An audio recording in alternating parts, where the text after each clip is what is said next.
Okay, Okay. we got this. We got this. It's going to be great. Mhm, mhm, mhm. Mhm. All right. Hi, everybody. Welcome to the Cinderella podcast, where we watch and review every Cinderella adaptation we can get our hands on, discussing a story over and over until we slowly go insane. I'm Liv. And I'm Talon, and today we watched The Magic Riddle, made in 1991. We're gonna call it the Fairytale remix Cinderella because they just kind of took every fairy tale and slapped it into the middle of a Cinderella, and that went fine. I read the plot synopsis for this, and honestly, this went better than I thought it was going to. I was really scared after I read the plot synopsis because it just didn't sound like a coherent plot line. It wasn't. But this was more coherent than I was expecting. Okay, a lot of moments in this animated feature film are just people yelling things in different parts of a setting, and it keeps flashing to one person yelling one thing and then to another person yelling another thing, and there's like multiple instances of people donning various costumes or like multiple people in the same costume at different points in time. It was very confusing is what I'm saying, and if it sounded confusing in the summary, it's because it was confusing in the actual watching of it. Yeah. So, just one note for our listeners before we start.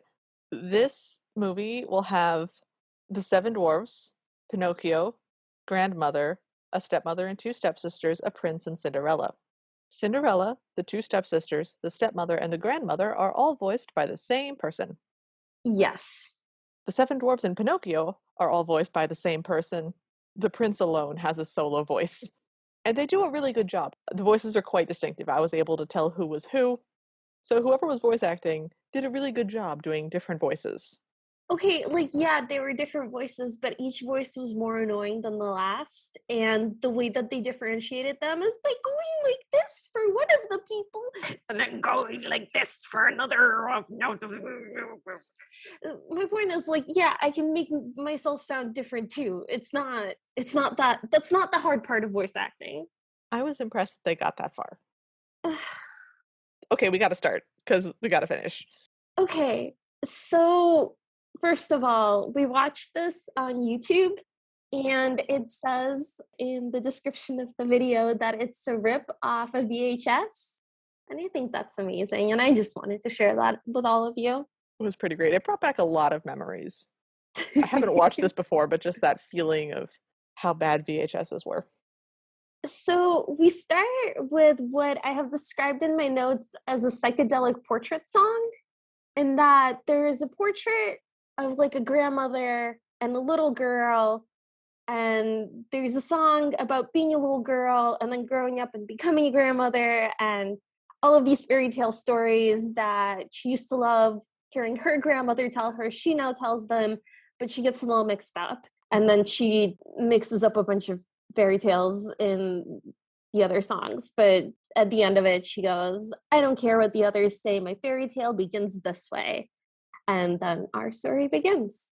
Yeah, she is saying all this, by the way, floating suspended in space around a background of origami flowers, just floating in a screensaver. Um, I don't really know how else to describe it. It's a very The weird flowers are background, moving. but in a screensaver kind of way, not like the plants are moving because they're in the wind or they're sentient plants. They're moving in a they're on a screensaver kind of way. Yes, correct. Okay, so we get this very charming song, and then we cut to it was a dark and stormy night. We have very dramatic music. It's rain pouring down. It's a haunted forest. It's got scary trees. And we see a very underfed horse just struggling uphill in the rain, pulling a carriage and falling to its knees and neighing like it's about to be murdered. And there's a girl on the cart. This will be our Cinderella. And she's flapping the reins and urging it forwards. She's not wet at all, by the way. It's pouring rain. She's perfectly dry. Okay, it's also hilarious because I bet all of you right now are picturing her in an old timey kind of outfit. She's wearing a crop top and jeans, It's the best. and she has like long black hair that's loose, and she kind of just like She looks like Jackie from that 70s show, Yeah, but if she was like a Disney or anime princess. yeah, she looks very modern. This is not set in any time period, so No, expect no time period yeah, things. no time periods. It is set in a haunted forest and a haunted mansion, though. Just Yes, no, 100% there is a haunted mansion. okay. So Cinderella, whose name is Cindy, by the way, she has a real name, and the crop top is pink, by the way. It's a pink off the shoulder crop top, and it's the best. It's like fuchsia. I loved it. I would wear that outfit 100%. So she manages to get her horse up the hill, and they go to cross a bridge which is very rickety, and lightning strikes just through the sky. Just there is lightning, and the horse rears in terror and races away, and Cindy falls off of the carriage and onto the bridge, which is all half rotten, and through the bridge, and is hanging onto a splintered plank of wood with one hand as it begins to crumble as she's over a chasm. This isn't a bridge over a river. This is a bridge. This might as well be the bridge of Khazad-dûm in the mines of Moria. It just goes on forever. She's hanging like fully down vertically. Her feet are not touching anything, and it's going to be a long way to go if she falls. Oh So yeah. she's screaming for help, and who should hear but this hot guy named Philip? He's not a prince that I can tell of. I think he's just a hot guy that lives in the neighborhood. He looks like Prince Eric from The Little Mermaid. I have him in my notes as Tuxedo Mask. And also a little bit like Tuxedo Mask. He just looks like a regular Ken doll kind of dude. Hmm. He is Um, actually a prince. It's never made clear to us, but he is designated as a prince in what? in the titles, like in the Oh, in IMDb. yeah. So he is a prince. We were never given to understand that he is actually a prince. He's just an important fellow, but he is a prince, like in Well, she says universe. he's a gentleman. And she says it like in a class way, not like in a manners way. Yeah. I think IMDb got it wrong. Like, I really don't think he's a prince. There is no mention of him being a prince, and you would think the stepmother and the stepsisters would have mentioned it if he was a prince. They did a The lot of prince, mentioning. Yeah. the prince, by the way, is not the one that throws the ball in the story, so we never see the castle or anything like that. So, literally, no information that he's a prince other than the fact that his horse looks nicer than the other horse, and that's it. The horse's name is also Hero, so we know that this is the main male character. We get the horse's name way before we get the guy's name. Yes. Anyway, so he jumps on this horse, and it's a fancy black horse with fancy reins and stuff and a white mane and tail. It's a very pretty horse. And races to the girl screaming, manages to catch her just as she lets go, and just easily pulls her up by one arm.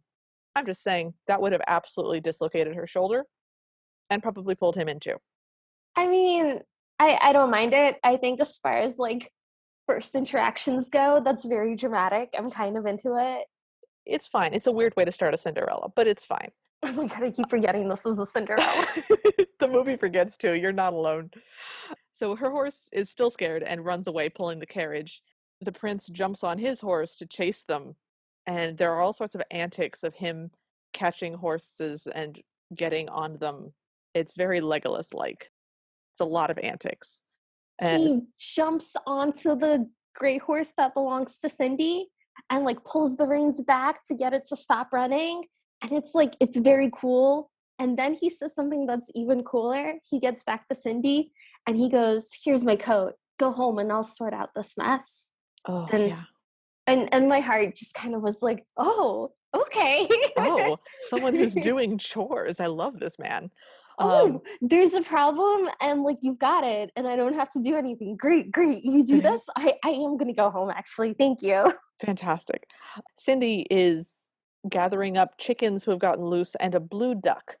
I don't believe this is her duck. I believe this duck is just hanging out. Quite possibly. And she's saying, "Oh, no, I can't go home without my stuff. My stepmother will yell at me. I'll be in trouble." And the prince again reiterates that he will take care of it and he'll bring it all home for her. Where does she live? And she says, "I live in Keats Manor."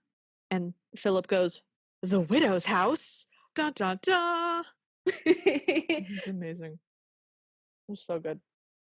I love, I love that like presumably he's just okay, in my reality in which he's just the guy that lives in their village, Hmm. the widow sucks so bad that he has like heard of her house and knows to avoid it. Oh yeah, Like he both knows who she is and where she lives and is unhappy that that's where he's going. I think the whole village knows because no one ever refers to her as anything except the widow. Okay, that makes it sound like way cooler than it actually is. And I don't know, she got enough people to come over. We'll We're, get there. we'll get there. We arrive at the manor and we get our first view of the stepmother. Oh, She's basically Madame Medusa from The Rescuers, but with black hair. So she's got a very pear-shaped body with a very low-cut red dress. Don't worry, we don't get any cleavage because her boobs are hanging down to her hips. no, no, they're very separated from each other.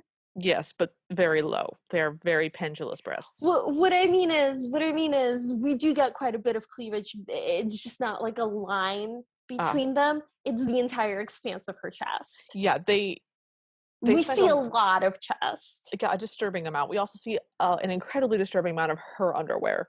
Uh, which is white. yes, and has little frills. I hated it.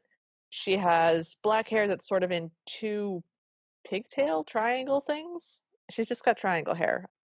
Okay, okay, wait. Do you know that book series for kids about this nice blonde teacher who gets fed up with her class and like leaves, and then a mean teacher with black hair and like Yes. meaner glasses comes in? Yes. That's what she looks like. Yes, she does. I do not remember what that book is called, but I I think the nice remember reading it. teacher is Miss Nelson, and like the first book is Miss Nelson Goes Missing.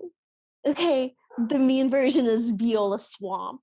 Anyways, that's what she looks like. She looks like Viola Swamp, but with like a tiny little red dress that does not stay on very well. Nope. Also, we haven't really mentioned this, but this was made in Australia. So everybody has some sort of accent. Sometimes it's Australian, sometimes it's not. Okay, the guy, the not prince, he just sounds like a regular Australian man. Where to the point where at one moment he was off the screen and was just saying things, and I was like, "Who's that regular Australian man?" And it was like, "Oh, it's a guy. Never mind. That's just what he sounds like." He just sounds so incredibly normal. He could be like your coworker from accounting or something. He absolutely could. So we are at the manor now, and the stepmother is leaning out of the front window, screeching, "Where are my horse and my carriage and my chickens?" And Cinderella says, "I had an accident." The stepmother screams back, "I'll accident you." Yep. And then the prince shows up, and the stepmother is like, "Oh, Philip, I love you, darling. Welcome, come to tea." And bamboozles him into not refusing to come to tea, which she decides is an acceptance. She does it kind of amazingly because she's like, "Oh, don't just stand out there. You'll catch a cold. Okay, goodbye. Come to tea tomorrow. It's at 2. See you." And then she closes the window on him before Yep. he has a chance to say anything. This poor man is gobsmacked. Like Oh, he knew it was going to be bad, but not he was prepared. just not ready. How do you prepare yourself for this, though?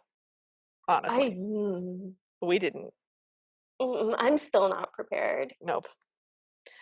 And my notes say in all caps, we see a lot of the widow's body. Yikes. Yeah, she runs down the stairs very bow-legged, holding her skirt up very high, and we see all of her underwear. She also slides down the banisters a lot, There's a which they showed to us from various angles that we would have preferred not to see. Yeah, they're all unpleasant. She gives Cinderella a bunch of chores and yells at her for talking to the prince.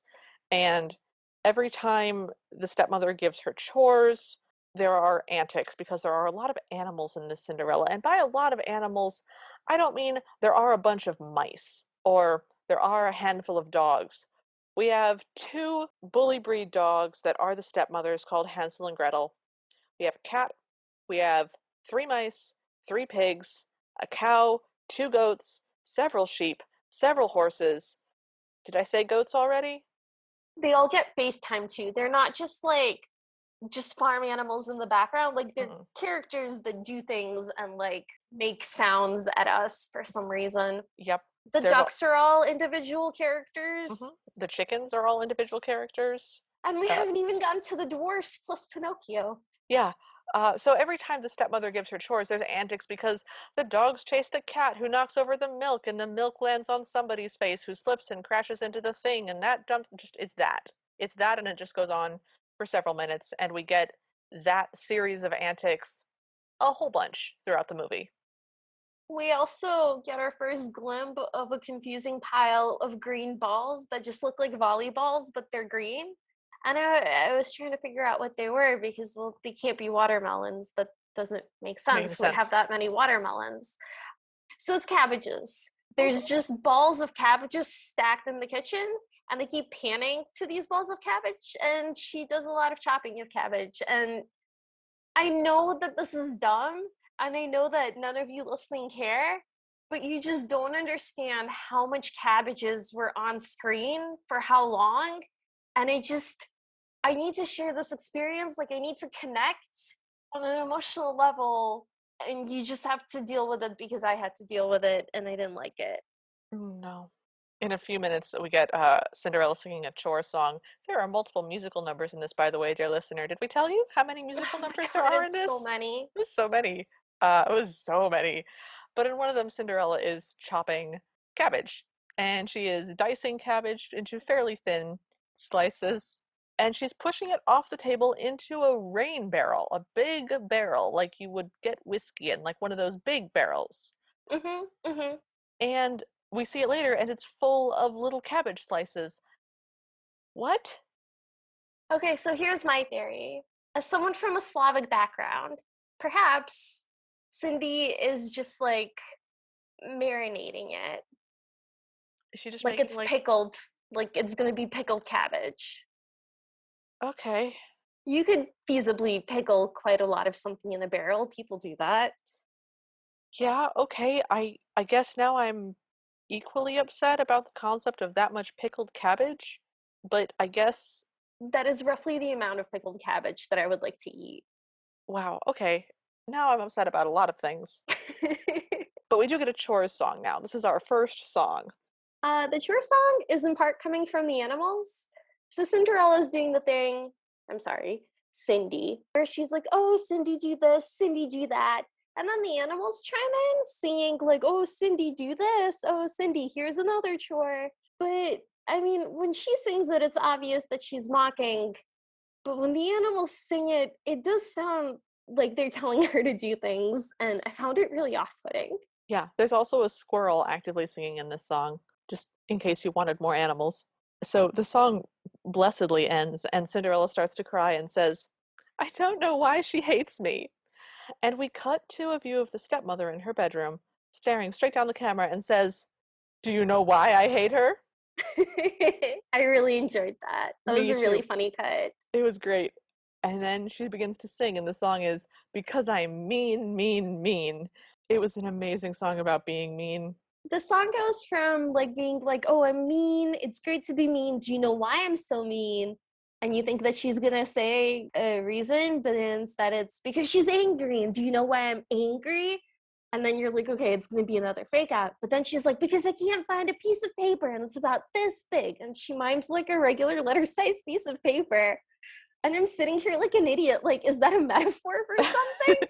No, she's literally looking for grandfather's will. Cindy's grandfather's, not hers, I Yeah. guess. Yes, it is Cindy's grandfather. Okay, so she's looking for the will. She needs to find it before Cindy does. And then she goes, "This is what happened." And then another song starts. Yep.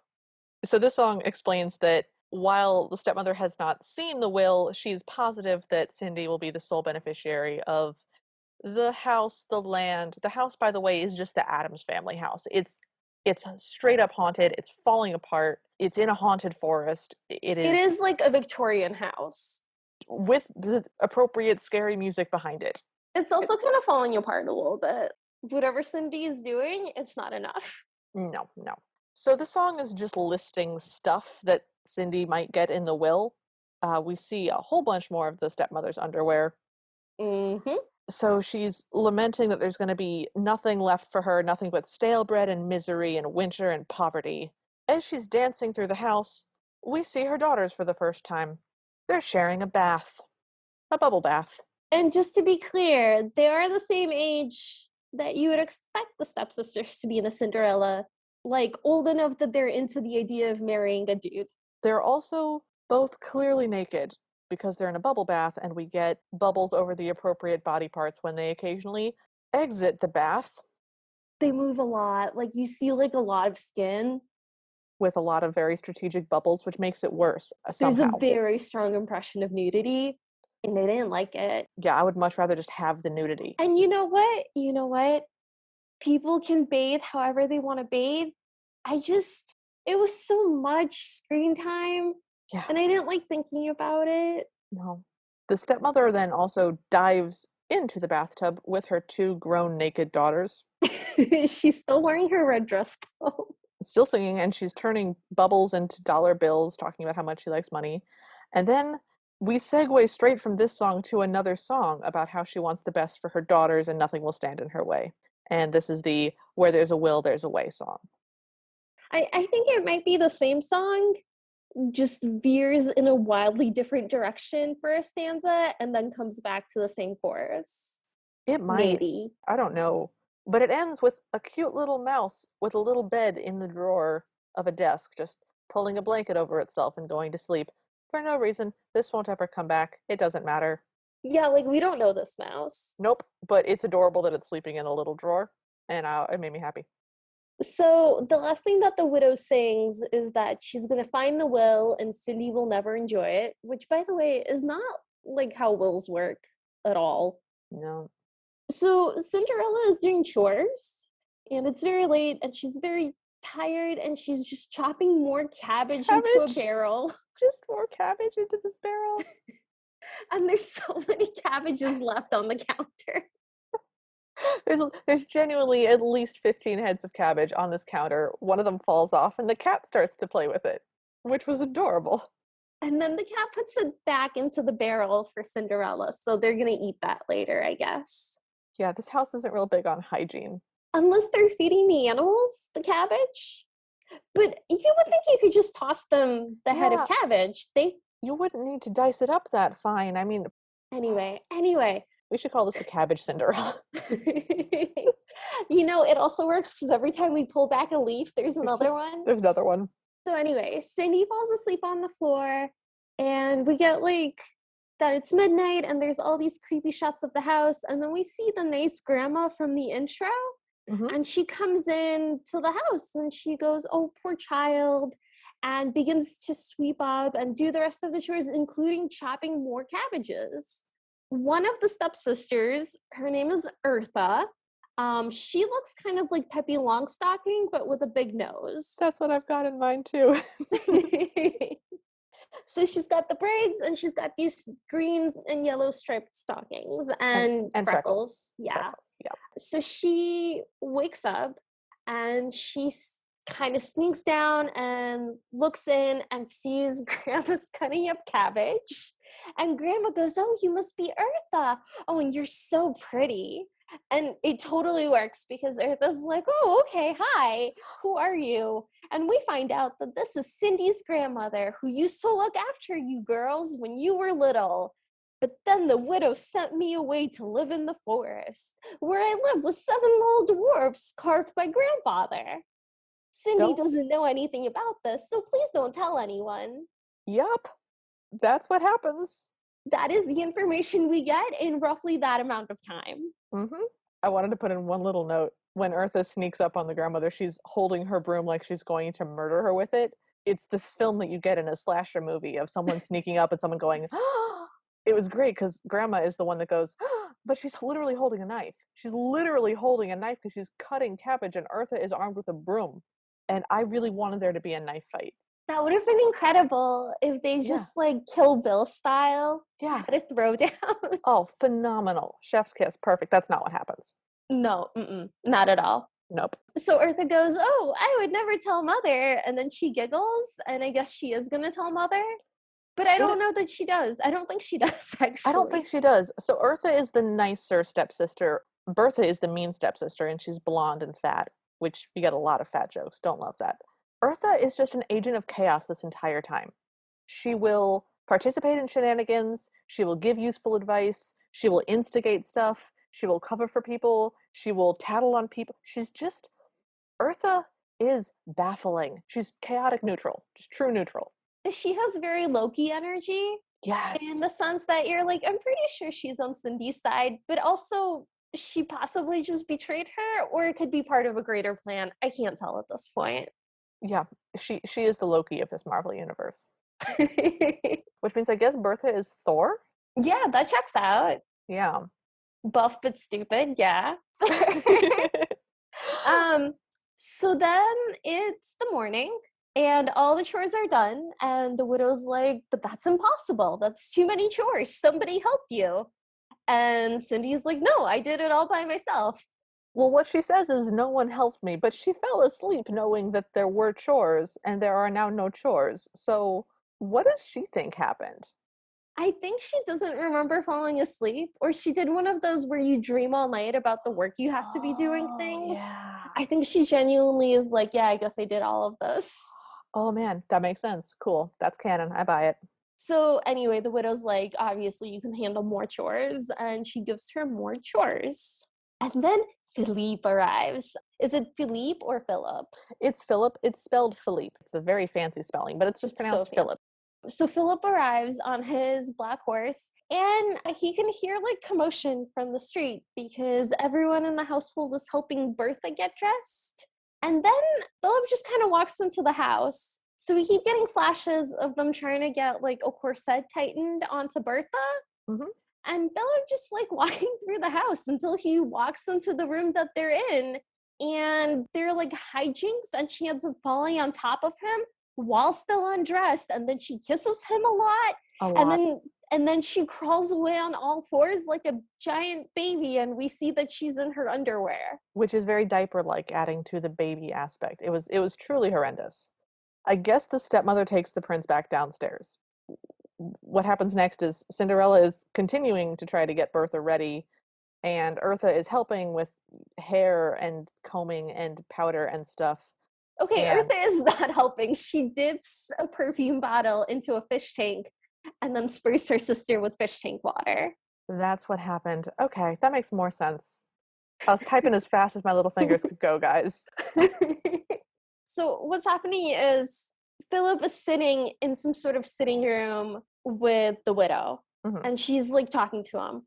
The two sisters are still helping Bertha get ready, but then they arrive, and now they're also in the room sitting Yes. with Philip. Well, before that can happen, Eartha takes a pin and stabs Bertha in the butt cheek with it. Yes, to ruin her entrance. Yes. And Bertha lands on the end of the sofa very heavily and tosses everyone else up into the air. Right. Mhm. And then the widow calls for Cinderella to bring drinks or something. Cindy always answers, "Yes, Mom," which I The hate. I hate it when Cinderella calls her stepmother mother. That's the worst. Yeah, that's gross. It's gross when it happens. Oh, also, before Cindy shows up, Philip is like, "Hey, don't you have another daughter?" Yeah.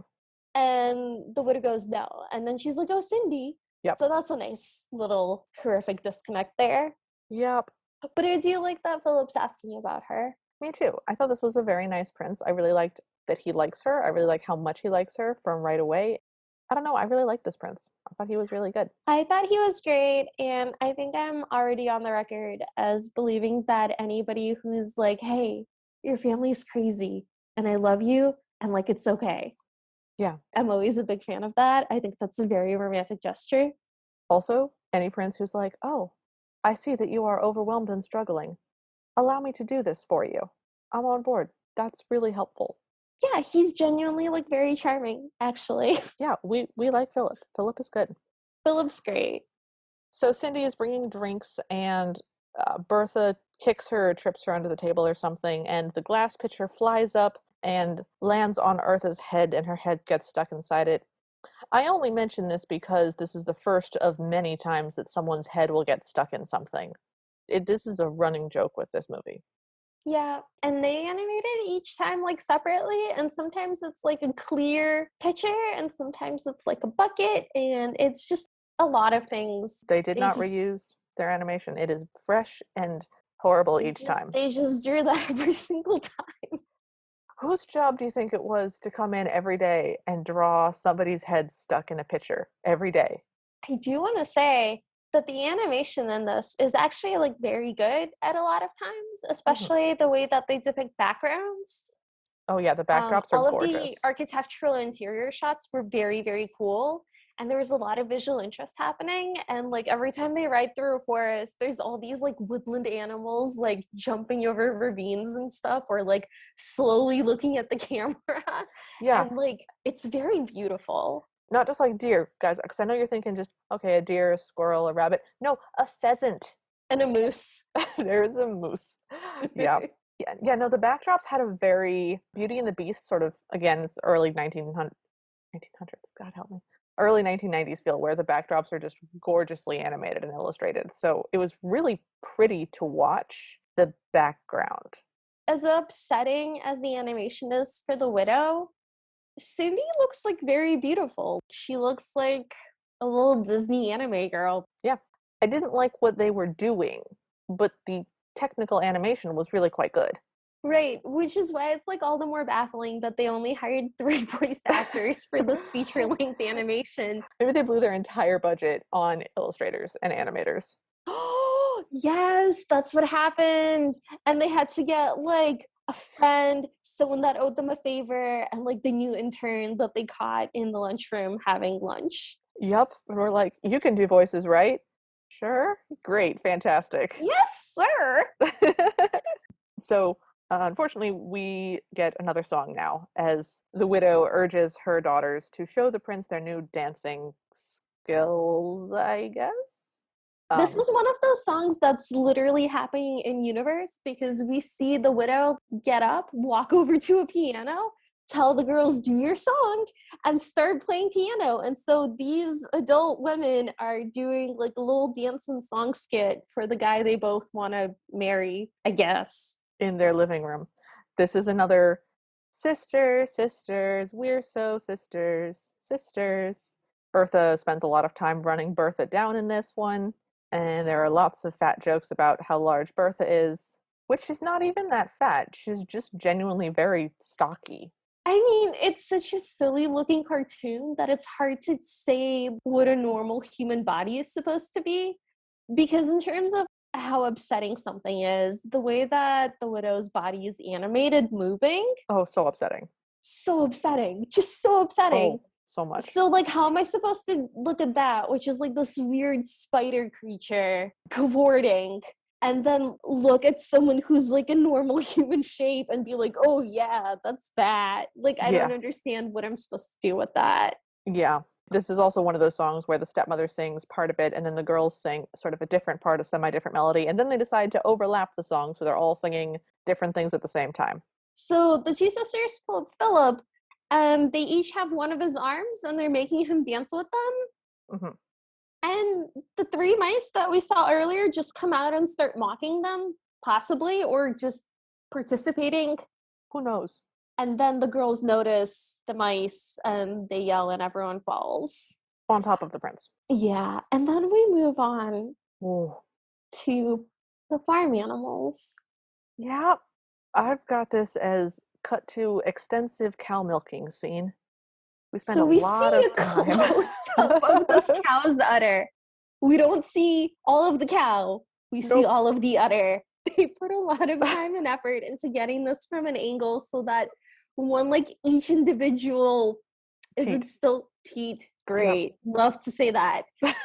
When each individual teat is tugged, that's like animated separately. It's not a straight on up and down motion. It's like No, it's slightly diagonal, so it kind of bends and zooms in a little. yeah, and it What I'm shows the saying is there's like perspective involved, and they dedicated a lot of time and effort into making just like very realistic milking. udders getting Yep. milked scene. Yeah, we cut away for a second and I breathed a premature sigh of relief because Yeah, we you think it's immediately over, but it only gets it worse. only gets worse. They cut back, and this time Cinderella is shooting a stream of milk to the cat.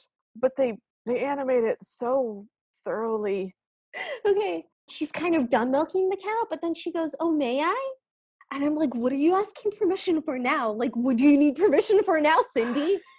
And and then she like was asking for permission to take a teat and aim it at the cat. to squirt it into the cat's mouth. Which And is, we just saw all of that happen like in lovingly, excruciatingly detailed close-up. yeah, also the cat is sort of behind where the camera is, so the milk comes diagonally out of the teat towards you, and it's very upsetting. It's so dynamic, very dynamic animation. It sure is dynamic. That is absolutely a word that exists in the English language. Anyways, Philip shows up then, thank God, to end this horrible milking scene. She knocks over the bucket a little bit in surprise, and he's like, "Oh, I'm sorry, did I startle you?" And she's like, "No." And then the cow headbutts her back so that she sort of goes flying into Philip, and his horse, Hero, headbutts him in the back of the head so that he falls on her in a mouth kiss. Yeah, like they don't like stumble into each other. And then like she puts her hands on his shoulders and goes, "Oh, I'm sorry." And he like puts his hands on her waist and is like, "No, it's okay. I'm sorry." No, no, no. They literally just like their faces mush into each other. It was the best. It was the most unexpected kiss scene I've ever seen. I don't know if I love it or hate it. It was so funny. It was the best. Okay. So he invites her on a picnic. They're surprisingly chill about this kiss. They're just like, "Oh, that was sort of embarrassing." Yeah, the kiss Anyways, is not addressed. not at all. Well, because they both know that it was an accident. There wasn't intention behind it. I And don't know. Like if that happened to me with somebody on accident, I'd still want to talk about it. I'm sorry, if a cow head butted you at the same time that a horse head butted somebody else and you wound up accidentally like lip smushed together, you'd want to be Yeah, like, "Hey, let's I, discuss this." I need a brief check-in. Yeah. No, I'd be like, "We never discussed this. This never happened. Moving on. Would you like to go on a picnic?" He does invite her for a picnic, and he does the handsome prince thing where he's like, "Oh, you don't need to call me sir. My name is Philip." She And calls him sir a lot. It's really weird. it is weird because nobody else calls him sir at all. Because I think he's just the guy, Liv. I guess he's just a dude then. The widow shows up shrieking at Cindy for speaking to him. Just for existing, really. Yeah, and she frightens the chickens who poop eggs onto her, and then the eggs crack on her face. That's what I have in my notes. Yeah. Among the things that Cindy is assigned to do as chores this go around is to repaint all the walls in the barn because they look bad. So Uh, that's what Cindy's doing. yeah, my note says stepmother tells Cindy to paint all the walls tonight, adjusts her boobs, and storms out. Yes, that's exactly how it went down. Okay. So Cindy's painting, which for Okay. some reason she's painting like the kind of white walls with brown. I have so many notes about this because I've painted my house a bunch. She's painting brown walls brown, and she's starting in the middle. It's a wooden board wall, so it doesn't have a single contiguous surface. It's literally boards. And she's just picked one at about head height, and she's just painting that one. She Yeah. only ever paints that one, by the way. No other ones get painted, so there's just one board that's just extra brown the next day, I guess. Yes, they're horizontal boards. Yes. And she just picked one like eye level. Yeah, it's great. It It's was great. incredible. So she's having a sad montage memory of Philip asking her to go on a picnic. Which we just saw like 30 seconds ago. Yes, but we get it repeated several times, and It's she just starts. his like ghostly voice going, "Cindy, will you go on a picnic with me?" As if it's like very portentous. They will never go on a picnic, by the way, guys. So something about the word picnic makes her think of the box that's on a shelf next to her.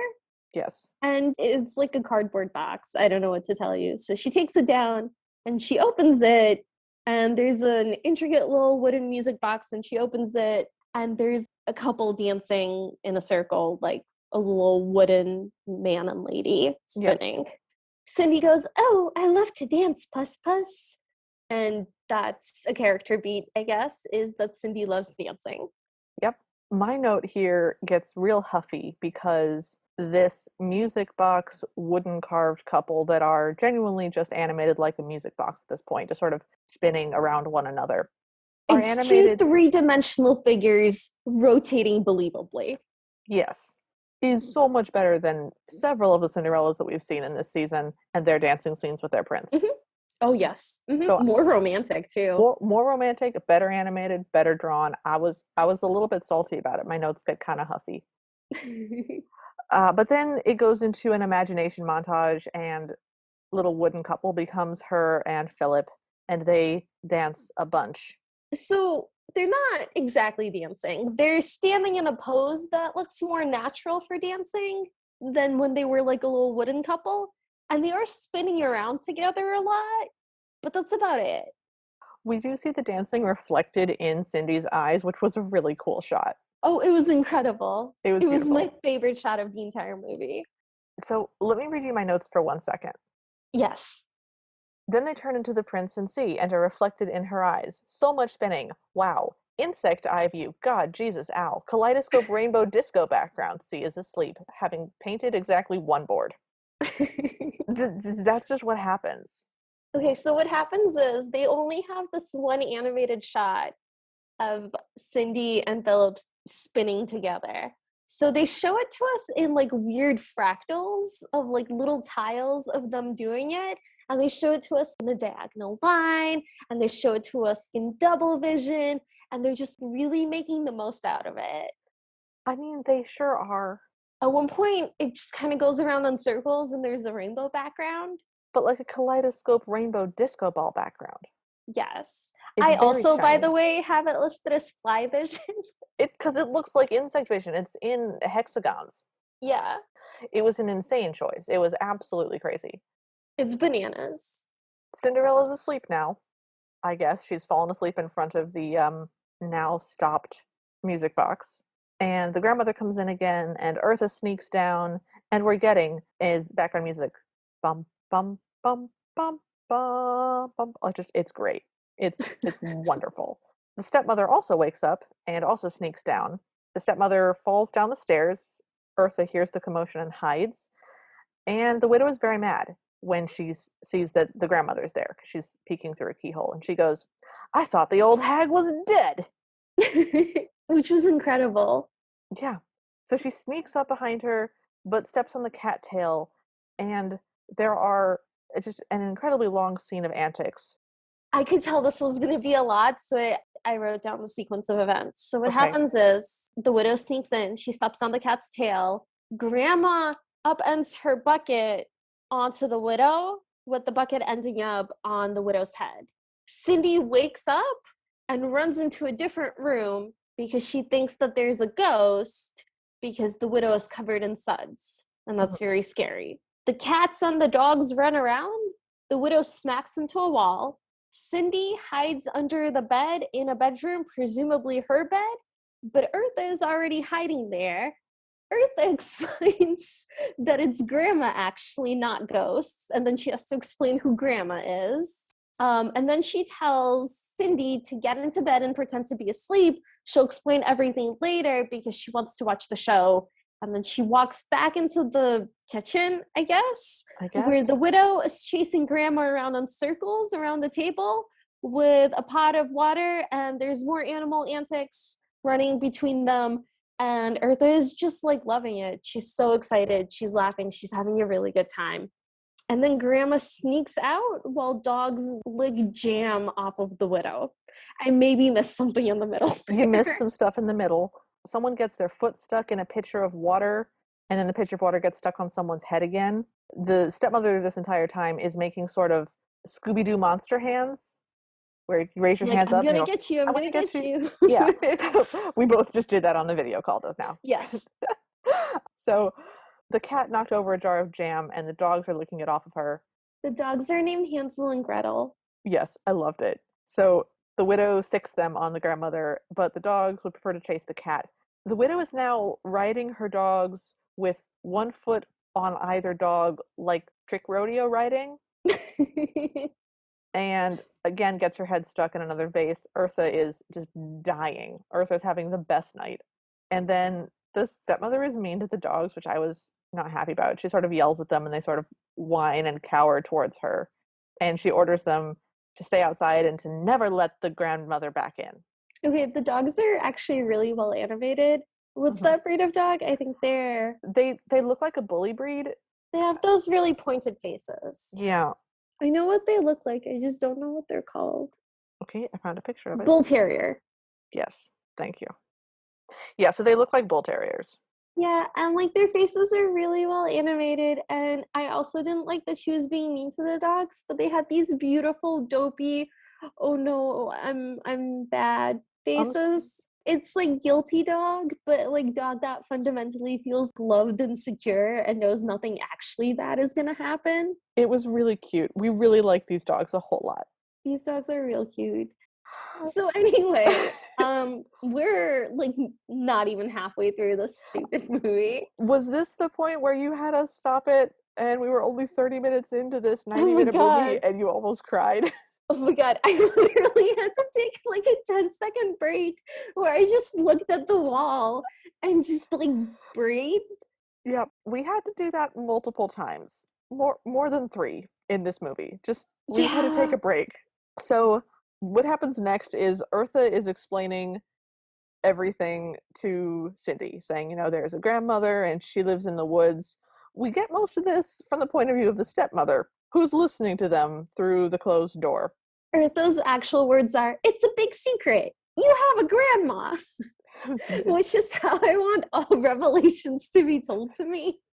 Agreed, agreed. Eartha follows this up with, here, take this Red Riding Hood cloak. Go find her. She lives in her little cottage with little wooden men.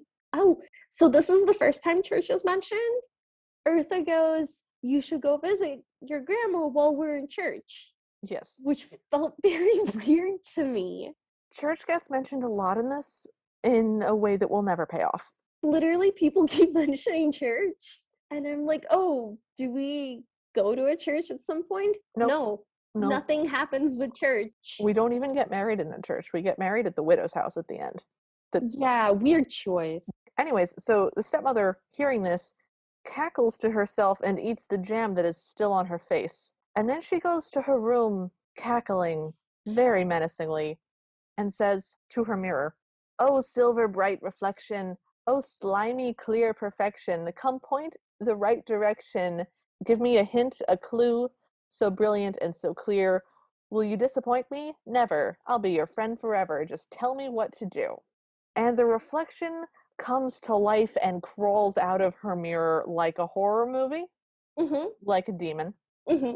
and then returns to the mirror and draws a picture on the inside of the mirror. And this is the disguise that the magic mirror suggests that the widow wear. It's a hat and like a beard.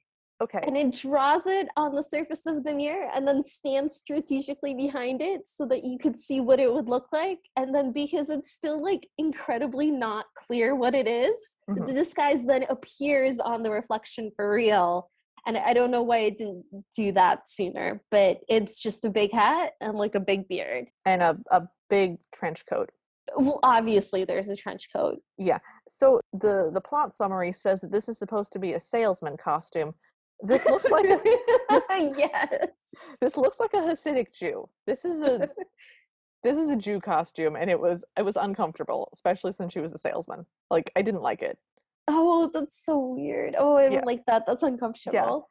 There was not a fake Jewish accent, thank God, but it was uncomfortable. Now, fortunately, we cut away from that and we cut to the grandmother's cottage in the middle of the forest. And she's picking. Surrounded by giant wooden statues of dwarves. Yep. They're not like little gnome guys that Nope. you put in your front yard. They're like life-size human statues, and they look the same size as all the other people. They are as large as the grandmother, who is as tall as Cindy.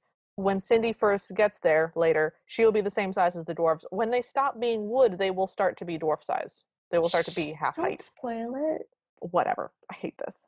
it. So grandma's just hanging out, and she sort of laments to herself that she can't remember where the will is, and that there was some sort of magic riddle that went with it, but she doesn't remember the riddle either. So she kind of tries out a few things that she thinks the riddle might be, and it's all stuff like riddle me diddle, riddle me dear. No, I have to redo it. Okay. Okay. Riddle me diddle me. Nope. No. Okay. So the rhyme is like riddle me diddle, riddle me dare. I've hidden my will and I won't tell you where. And there's all these stanzas that keeps going on how like, oh, you could ask the bird, but the bird doesn't know, and you could ask the neighbors, but the neighbors also don't know. Also, during this horrible riddle song, there was a long antic scene about a bird and a worm, and I really hated every second of it.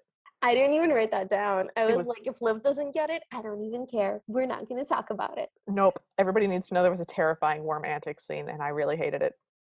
And then it finally reveals to us that only Pinocchio knows and that he takes it with him wherever he goes. And then it pans to this weirdly detailed regal portrait of Yeah. a grandfather who looks kind of like Ra's al Ghul from Batman with like the very distinguished hair and beard and mustache situation. I have that he sort of looks like Count Olaf. A little bit, yeah. Yeah. That works too. He looks like a count, Yes. basically, full stop. Like, picture a count, that's what he looks like. And then next to him is this little bald man with a big nose that just looks like a human man, but it's Pinocchio. And he's not rendered to the same extent as the grandfather is. Like, the grandfather has all these lines on his face to signal death. So the roundness of Pinocchio's head is just so profound and uncanny. Also, and he's got a very dopey expression. Yeah. Also, normally when we see Pinocchio, Pinocchio is a boy. This is a bald middle-aged man who has 3 strands of hair growing out the middle of his head, but is completely bald. Okay, but also this is like presumably the grandparents' cottage.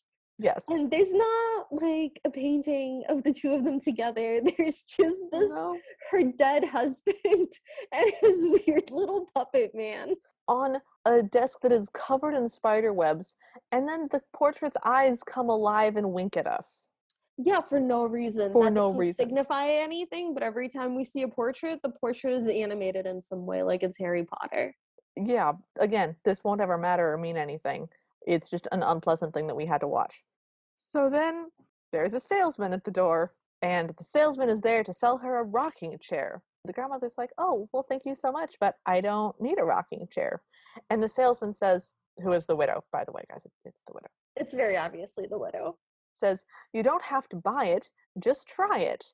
And the grandmother goes to sit on it, but the bird sits on it first and sort of pecks her butt so she doesn't sit on it. There's antics. She finally sits on it, and then wrist cuffs come out of the arms of the rocking chair and strap the grandmother into the rocking chair, where she screams to be released. Do you think that's something that the widow just like had in her basement? I don't know why the widow has that. Did she build it specifically for this? Like there was like a mechanism in there. It was very impressive. Yeah. So the stepmother is cackling as the grandmother is crying and begging to be released. And then the stepmother hitches the dogs to the rocking chair and then gets on the back of the rocking chair and sled rides through the forest, taking the grandmother to the castle of 100 doors. Because that seemed like a really big number. 100. 100 isn't like if somebody told me that castle has 100 doors, I'd be like, yeah, that's probably the right amount of doors for a castle. My house has 10 doors. And I live in a 2,400 square foot, 2-story Victorian house with a lot of the doors removed. I have room for several more doors. So the castle is pretty cool. And the premise is it's like an Escher painting. You can never get out of it because the doors keep moving and you can't leave. But just the number 100, just like, come on, guys, there are bigger numbers out there. I think it's very charming. I don't know, it bugged me. So the widow's like, where they'll never find you, the castle of 100 doors, which is great on a lot of levels. But people do, in fact, find her. Like 10 people find her there, independent of each other. So many people find her. Actually, a location that somebody finds first while looking for Grandma's cottage. That's how easy this place is to find. People find it without even looking for it. They just wind up there. It's literally like the one big thing in the forest. Yes. So Cindy's walking around the forest looking for Grandma and just like seeing like, oh, where can my grandmother be? And then like a wolf shows up. The wolf has weird beige circles around his eyes and dainty little white feet with little red shoes on. So I guess it's the widow dressed up as the wolf. but when the wolf opens its mouth, it looks like a wolf opening its mouth. Like, it doesn't look like it's a mask. Yeah. It's in no way a mask. It's just an animated wolf. It's a haunted wolf costume is what it is, because everyone who puts it on, and several beings will put on this costume, immediately become animated like the wolf, and their face moves like the wolf, and their mouth wolf tongue moves, and their wolf snouts, and it's just, so I think it's haunted. I think it's like the mask, Oh, yeah, yeah, yeah, but with a yeah. wolf costume. Yeah. So the wolf is like going somewhere in a deep voice, but it takes him a while to get to the deep voice because it's the widow. Hmm. So it's the widow doing like a weird wolf guy voice. And then because this is made in Australia, the wolf goes, "Be careful, the forest is full of snakes." Be careful, walk slowly. And Cindy's like, oh, well, could you come with me? And the wolf's like, nope, can't come. I have a meeting. And then Cindy's like, "Oh, thank you, Mr. Oh, God. And the wolf goes, "Big, beautiful wolf." And then runs away in like an effeminate way. Yelling, doodaloop, doodaloop, doodaloop. Yes. Just the whole time. Every time we see the wolf And we keep running. seeing the wolf run away. Like, they keep cutting back to it. I don't know why. I have no idea. Cinderella does make it to the cottage, and she knocks on the door. The wolf is already there and puts on the cap and jumps in the bed. And we're now watching Little Red Riding Hood. Okay, but just to be clear, this is the widow dressed in a full body wolf costume who, instead of removing the wolf costume, has just put like a grandma cap on top of the wolf head. She's wearing like a realistic wolf head on her face. Well, if she wasn't wearing a mask, then Cindy would recognize her as the widow. Don't be silly, Talon. Okay, but why is it better that she sees that her grandma is actually a wolf? Okay, wait, so this does actually play out in a way that sort of makes sense in universe. Okay, fine. So we get the Little Red Riding story of, oh, grandmother, how big your ears are, how big your eyes are. Again, this all makes much more sense if it's actually a wolf instead of a costume, but whatever. And how big your teeth are. And the Because the widow. eyes are just person-sized eyes. They're exactly Yeah, regular. Yep. Yep. And the teeth, we get a close-up of the teeth and they're attached to the mouth. Yep. And so we get the how big your teeth are, what big teeth you have. And the widow goes, all the better to eat you with. Cinderella screams and runs away. The stepmother pulls off the wolf's head and laughs, saying, stupid girl will never come back to see her grandmother again. So she knew she was going to get caught as a wolf and was doing it as a tactic to scare off Cinderella so that she could never come back to see her grandmother to find out about the will. I mean, it just feels like so many steps. I mean, There's a lot of this in this movie. Where they decide to achieve X, they need to do ABC, but they really didn't have to. no. This is the Rube Goldberg movie. Yeah. So now we do the ugly duckling. Yes. In case you wanted the ugly duckling, here it is. So Cindy just sits by a river and is crying, and we see a family of ducklings, and one of them is the bluish, greenish duckling that we saw at the very beginning that had hurt its leg, but now its leg is fine. But I guess it's ugly because it's not brown like the other ducks. Yeah, it's blue. But doesn't that just mean that he's a boy and the other ducks are girls? Okay, in Duck Universe, yes. In Ugly Duckling That's pretty Universe, normal. You can be a boy. That's fine. yeah, Some but people like that. but oh no, it's not the gender. It's just that in the Ugly Duckling story, it's that he's a swan. He's not a duck, and he looks ugly because he's not a duck. No, I am familiar with the story of the ugly duckling. Thank you, Olivia. I didn't know if you had some sort of like crazy Russian version of the Ugly Duckling where it like murders its family. I don't know. No. There's not a crazy Russian version of We do have a different version of Pinocchio, though. It's called Buratino. Oh, no, I've read that because there's an Italian version that's the same and we had to translate it Yeah, in school that's and what was it is. That's the one absolutely, that they do in Russia. oh my God, it was terrifying. No one does Pinocchio. No, Buratino was terrifying. Anyways, we're not to Pinocchio yet. We're still in the Ugly Duckling. Oh my god. So the duckling is blue and she sings a song to the duckling. Wait, that's hang on. You missed an important thing. So she's sitting crying by the river. The stepsisters drive by in a carriage, wave to her hello, and as they ride by, they go, well, that's strange. Philip has turned off the road. Presumably they're stalking him. He's in the far distance. he's a mile away. So then Cinderella starts to sing a song about don't cry. My notes just say, oh good, a quack song. Okay, so the ducks are like quacking at her, and she sings a song to the blue one, who in no way has expressed any issues, by the way. She just singles him out and is like, whoa, when nobody wants you and nobody needs you, I'll be here for you. You're different, but you can still dream.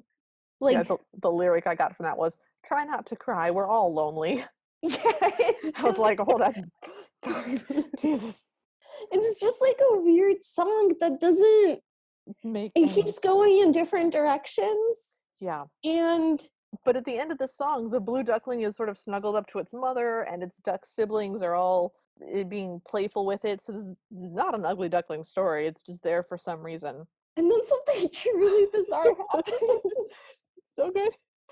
Uh, so she says, oh, ducks, I wish I was a duck. Then I could just fly away. And the ducks answer her in a low voice and say, well, why do you want to fly away? And she goes, But oh, like in it's, a quacky voice, they're like, oh, why do why you do you want want to to? fly away? And she goes, oh, it's because I'm so miserable. And she answers several other duck questions. I didn't write them down. Why are you miserable? Because I'm in love, and he doesn't know it, and we can never be together. Stuff like that. Um, It's Philip, guys. It's Philip behind a bush pretending to be a duck.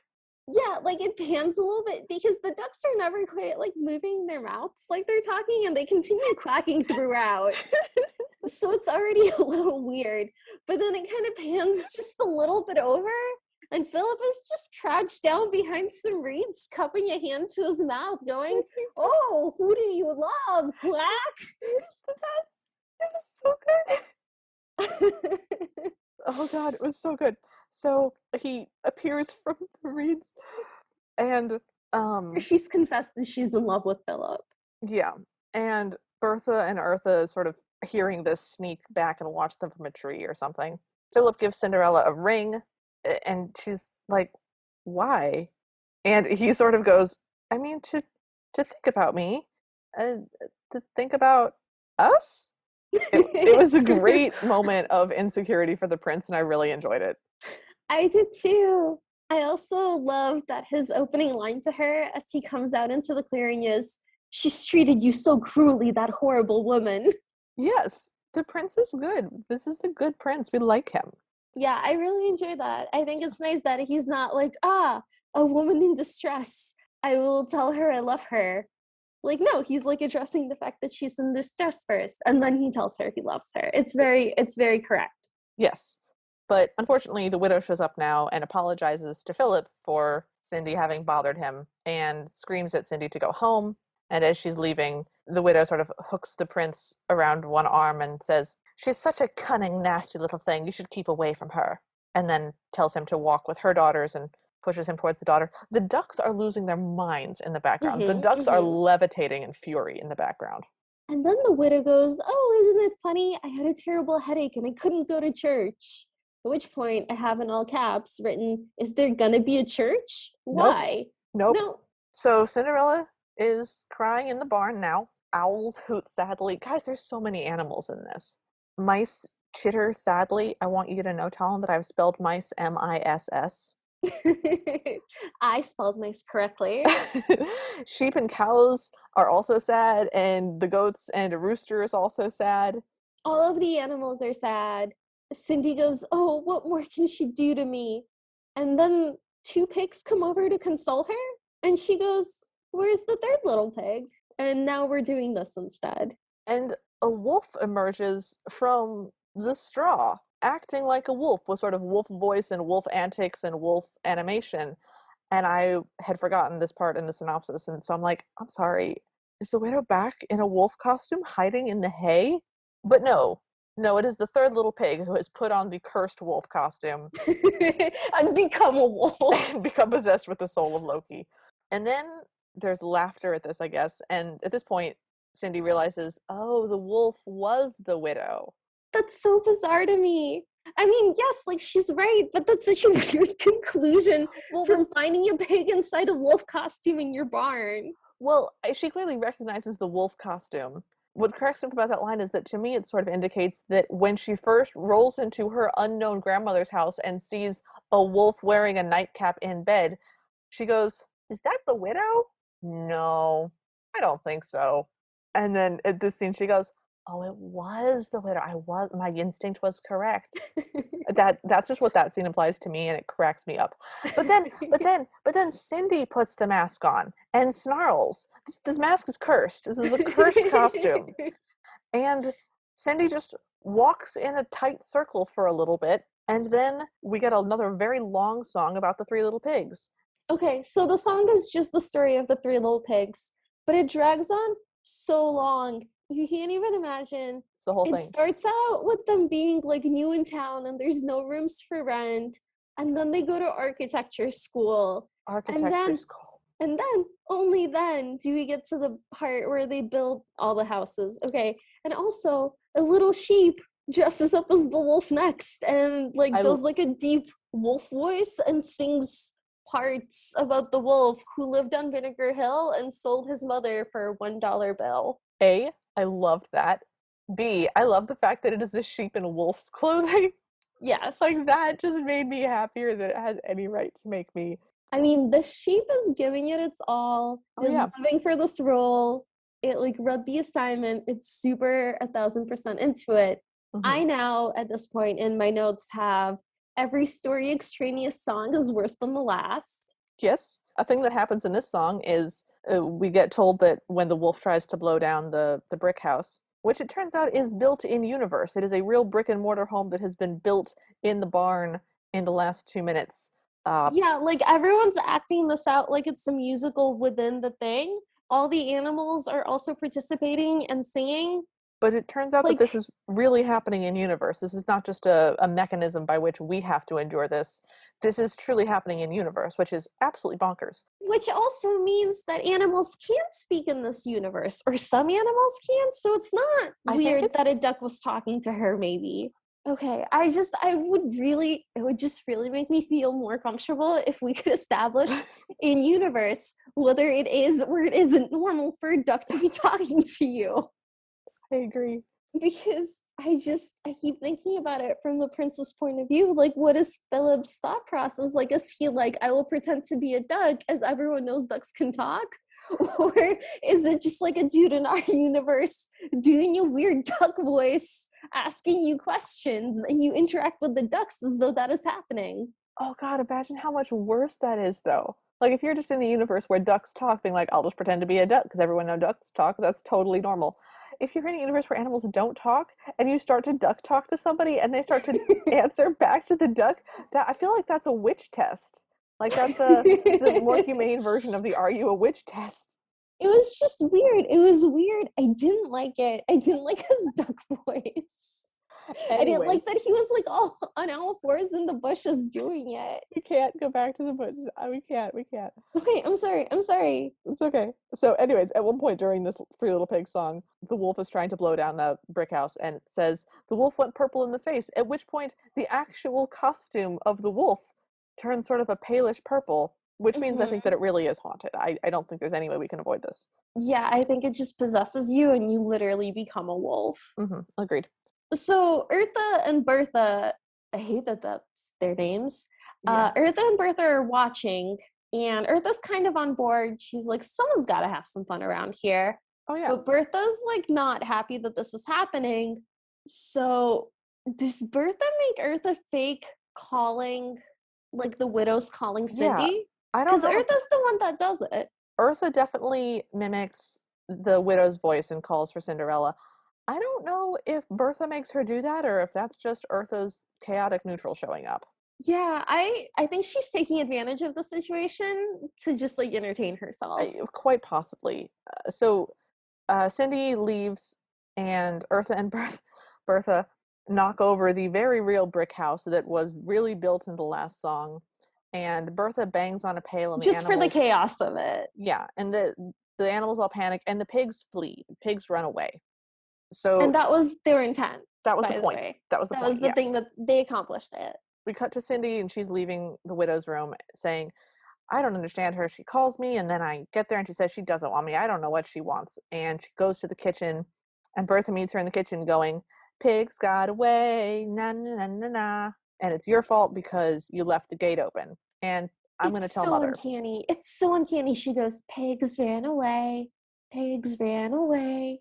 It's just like a weird little Oh, chant. it's You didn't uncomfortable. close the gate. I'm gonna tell on you. It's very weird. It's very uncomfortable.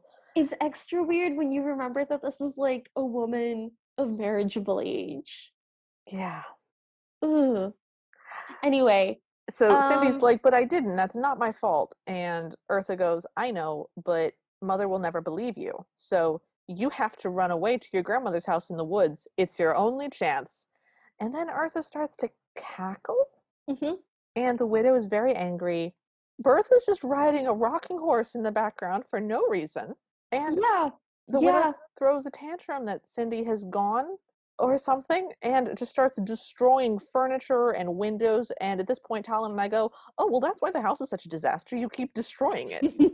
You can't just keep punching holes in your drywall and being like, I don't know why there's holes in my drywall.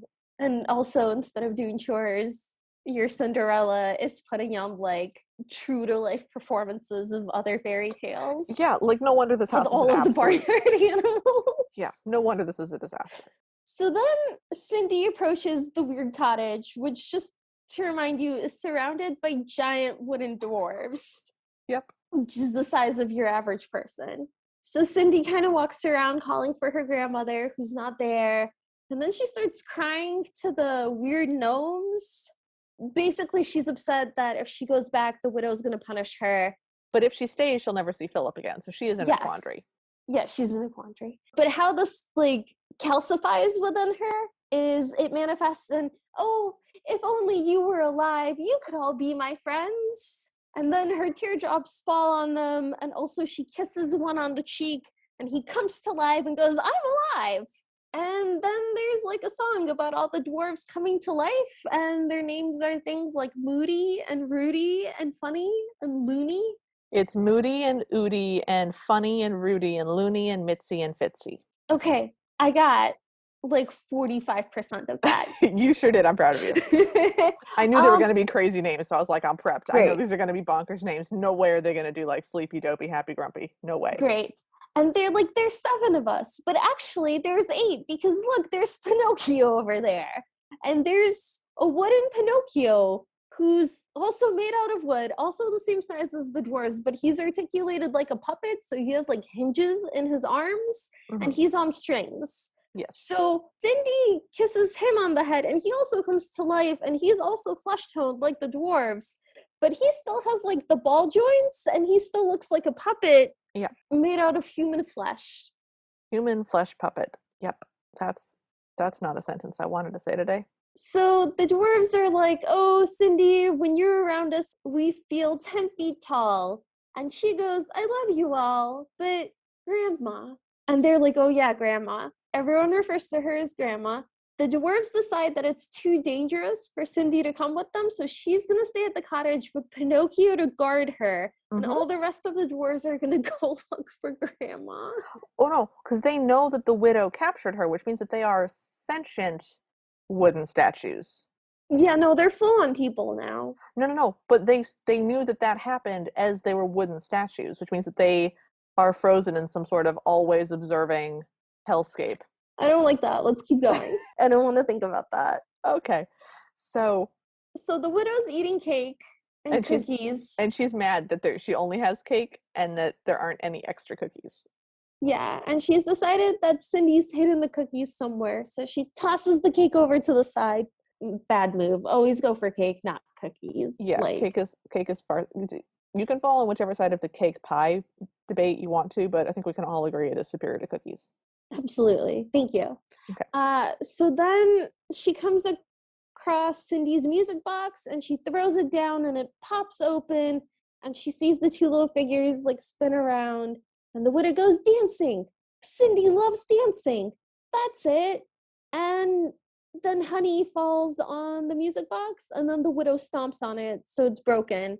But what the widows decided is that Cindy loves dancing, and if there was a ball, she would have to go to that ball because she loves dancing. She could not resist it. Therefore, they have to throw a ball. And then she looks at her reflection and goes, how clever and beautiful you are. And this is where I was like, oh my God, they're going to throw a trap for Cinderella. Yep. It's all, this season, surprisingly, is all tying together. So then she writes widow's masked ball, everyone invited in lipstick, and then puts a big kiss on the invitation. And then we see her giving a giant stack of these papers to Eartha, just a massive amounts. It's huge. So you got to wonder how much lipstick she used up, because lipstick is not an ideal writing medium. Like, you can write in it, but it's just not super efficient. Anyways, that was where my thoughts went. I'm So sorry. I just like, she that's made a bunch of flyers, dude. It's fine. she made a bunch of flyers. Sorry. Okay. So whatever. So she gives a big stack to Eartha. Bertha pulls Eartha's braids and paints glue on her face. And then Bertha puts one of the posters up over a tree, but a squirrel bursts out because it was a squirrel's nest. And then Bertha gets her head stuck inside of a tree, and the squirrel makes her sneeze, and she explodes out of the tree. And then the posters go everywhere, and the girls just run away. And then the dwarves show up and find the posters, but they can't read. But Cindy can read. Cindy can read. So they're like, a clue. I will take this to Cindy. Yeah. So what they have done is they have decided to throw a ball, and they're inviting people by taking a stack of invitations and just dumping them in one spot in the forest. Yes. I just want to clarify that that's what happened. This will be successful, by the way. Many people Yes, will show no, up to this this ball. is in case you were wondering how to throw a good party and have like a good turnout post-COVID eventually one day. Mhm. Just like a lot of invitations in one single pile in the middle of a forest. Right next to a river, by the way, right next to a creek. And then maybe like 7 dwarves will find it. I don't know. Who knows? So they decide to go back to the cottage. We cut to Pinocchio at the cottage, asking Cindy, "Are you in love with me, Cindy?" Out of nowhere. She goes, "Well, I do love you." And Pinocchio goes, "Okay, what's his name?" What? Yeah, it just like it's so weird. I don't understand what their relationship dynamic is supposed to be. I It's don't just very upsetting. I don't understand Pinocchio's relationship with anybody, because We he haven't even gotten there yet. You guys don't even know. you guys don't even know. I don't think we're even like halfway done. God. Okay, anyways, the dwarves run back in, they give the invitation poster to Cindy. Cindy reads it and goes, "Everyone invited." And Pinocchio goes, "That means me too." And the dwarves are like, "Oh, can we go?" And Pinocchio wants to go so that he can tell Philip that Cindy loves him. Yep. And one of the other dwarves is like, you idiot. She can go and tell him herself. But they have to make her a dress. A And special one. a special one. And she goes, "Oh, to see Philip again." And then we cut back to the house. Bertha's spinning around with a big pink polka dot dress, and she says, "Just a few changes," and cuts off the whole bottom half of it. And Eartha goes, "That's Mother's best dress." It was. So Bertha blames this on Eartha, and the widow goes, "Oh, well, I can't wear rags. It's ruined." And Bertha goes, "Okay, well, can I have it then?" And she can. So she gets to wear this micro mini dress that she's eventually going to explode out of, obviously. Clearly. And then my next note is just, it's snowing. It's winter now. It's winter now. It's been fall, summer. We didn't It's get a been bunch. warm enough for a crop top. Yeah, and there haven't been big orange leaves everywhere. So I'm going with, it was summer, but it's winter now. It's middle of winter. Mm-hmm, mm-hmm. Mm-hmm. Cindy is wearing a really pretty white dress, actually. It's got a off-the-shoulder boat neck collar and just sort of a 1950s waistline, and just sort of full skirt. It's not like a big hoop skirt, but it's just got a little bit of floof to it, and it's just very pretty. It has very simple lines. It looks good on her. It's not extravagant. It's genuinely just simplistic and clean lines and lovely. I like this dress a lot. It's a very cute dress. I don't know how it came to be. And I Nope. think the fewer questions we ask about it, the better. Me too. Pinocchio goes up to her and says, "Let me introduce myself. I am the Grand Duke of the whole wide world. Would you care for a dance?" Cindy sort of curtsies and goes, "Yes." And then they're all dancing.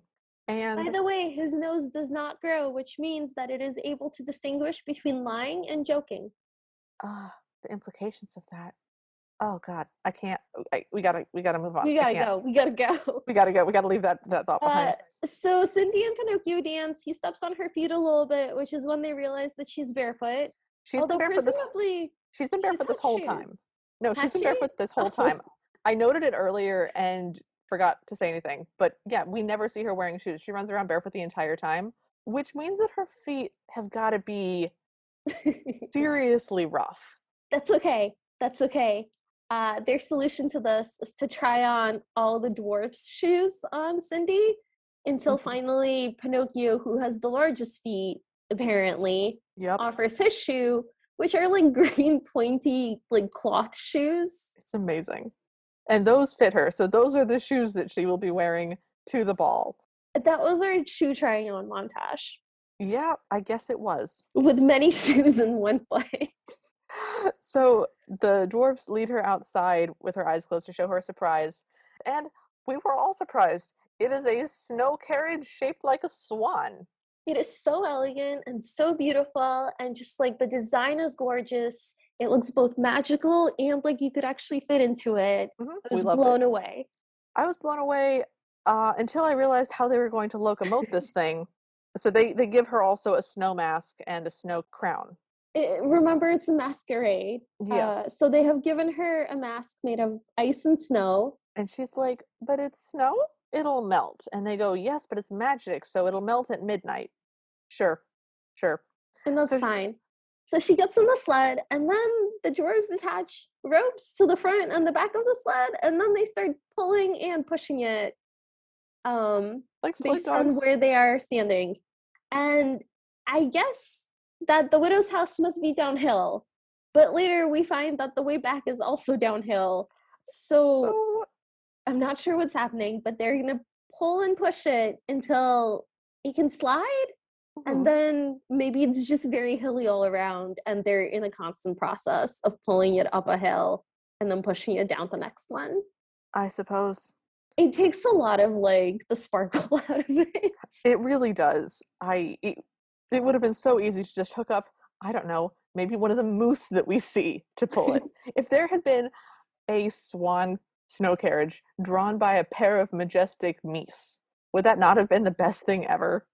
I would adore that. By the way, nobody email us. I know that the plural of moose is moose, but it should be meese, and it makes me happy to think that it's meese. I wasn't gonna say anything. Oh, also Pinocchio is attached to the back of the carriage and is skiing down after it. So Indeed. everyone's going to the ball. Yes. So they're at the ball. By the way, the dwarves are excited to go to the ball because they can ask more people where grandma went, because we still haven't found grandma. Nope. Hope she's okay. Hope she's okay. The house is magically not a disaster, even though no one has been cleaning or repairing anything for several However months. long it's been. There's a whole bunch of people at this party. They're all wearing masks and dancing. I didn't note any of the costumes except that somebody is wearing a full suit of armor. There's a guy dressed like Napoleon. There's somebody dressed as a clown, and there's somebody in a full gorilla suit. Oh wow, I completely missed that. It's like that Stanford experiment where you just don't see the gorilla coming in. Oh god. I found the gorilla. Okay. So people did come to the widow's house. They knew about the party somehow, and many of them came in costume. Philip did not come in costume. He just Nope. came in a tux.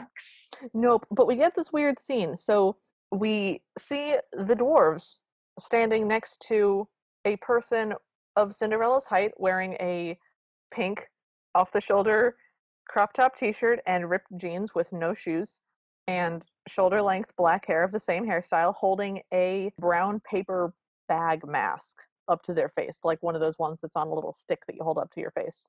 Mm-hmm. And the widow goes, ah, there she is, and races over and rips the mask away from this person, revealing a mustache because this is a fellow. And then she scolds him for his stupid costume and takes the wig off of his head, and he's bald. And now we just have a bald, mustachioed guy in a crop top pink shirt and ripped jeans wandering barefoot around this masquerade ball where everybody else is in old-timey costumes. And just to clarify, this is like a guy that lives in this village that heard that the widow that lives at the other end of town is throwing a masquerade party, and was like, oh, who should I dress up as? Oh, I know. I'll dress up as her neglected stepdaughter who everyone knows she mistreats. Yep, that is what he did. That is what he decided to do. I mean, wow. Yeah. Anyways, Philip shows up in a tuxedo, and the stepmother cackles and calls Bertha, and Bertha stomps towards him fee fi fo fum like and picks him up and flings him around in a very aggressive dance. And the widow is sort of mocking Eartha and saying, "You go dance too," and pushes her, and Eartha stumbles over Pinocchio and is like, "I don't suppose you can dance." But they can, and they are having a good time.